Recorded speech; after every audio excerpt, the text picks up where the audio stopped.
ज्योतिबाचा हत्ती. ज्योतिबाला सुंदर नावाचा हत्ती होता, कोरे साहेबांनी विनय कोरेंनी दिला होता. तर तो हत्ती तिथनं असाच पद्धतीनं पेटानंच हे करून तो हत्ती तिथनं गेला. तर त्या हत्तीला त्रासच होतोय, असंच होतंय, तसंच होतंय म्हणून तो हत्ती तिथनं उचलून न्याला. तो तमिळनाडूच्या कुठल्या तरी अभयारण्यात सोडला आणि तिथं त्याला एक माणूस सांभाळायला ठेवला. आता त्या हत्तीला जी सवय होती रोजच्या रोज त्या देवळात माणसं येणारी किंवा त्याचं ती सगळी दिनचर्या तो त्यातनं बाजूला पडला.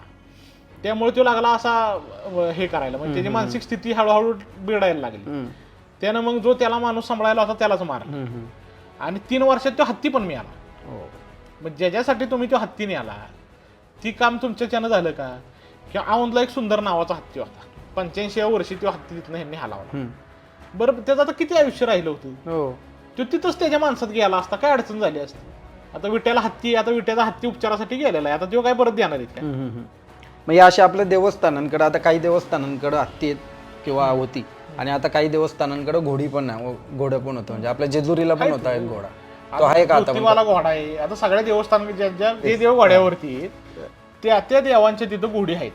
आज ज्योतिबाच्या इथं उंट पण आहे. मग हळूहळू एक लक्षात घे, ह्यांचं तुम्हाला तुमची संस्कृती यांना ठेवायची नाही.